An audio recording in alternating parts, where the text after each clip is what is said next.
বুবলির বাসার সামনে দেখা করতে দুবাই থেকে আসলেন শাকিব খান। হ্যালো ভিউয়ার্স, বিস্তারিত জানতে চ্যানেলটি সাবস্ক্রাইব করে সম্পূর্ণ ভিডিওটি দেখতে থাকুন। সুপ্রিয় দর্শক, শবনম ইয়াসমিন বুবলির সঙ্গে বর্তমানে সুপারস্টার শাকিব খানের ভালো একটা সম্পর্ক নেই, এই কথা সকলেরই জানা। কেননা বেশ কিছুদিন ধরে দুজনের মধ্যে ব্যক্তিগত মনোমালিন্যের কারণে আজ তারা সেপারেট রয়েছে এবং কি শাকিব খান শবনম ইয়াসমিন বুবলির সঙ্গে কখনো দেখা করতেও আসে না। এরই মধ্যে দেখা যায় সুপারস্টার শাকিব খান দুবাই ও আমেরিকাতে বেশ কিছুদিন অবস্থান করছেন, আর সেখান থেকে 26শে সেপ্টেম্বর দেশে এসেছে। আর দেশে এসে করলো এক বিচিত্র কাণ্ড। সামাজিক যোগাযোগের মাধ্যমে একটি ফটো দেখা যাচ্ছে, যে ফটোতে দেখা যাচ্ছে সুপারস্টার শাকিব খান ও শবনম ইয়াসমিন বুবলি বাসার সামনে দাঁড়িয়ে রয়েছে। সুপারস্টার শাকিব খান শবনম বুবলির দিকে তাকিয়ে রয়েছে, বুবলির শাকিব খানের দিকে তাকিয়ে রয়েছে।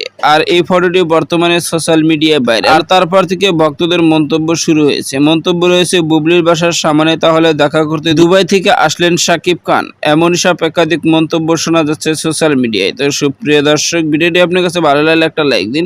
নিত্য নতুন ভিডিও আপডেট পেতে চ্যানেলটি সাবস্ক্রাইব করুন। অসংখ্য ধন্যবাদ পুরো ভিডিওটি উপভোগ করার জন্য।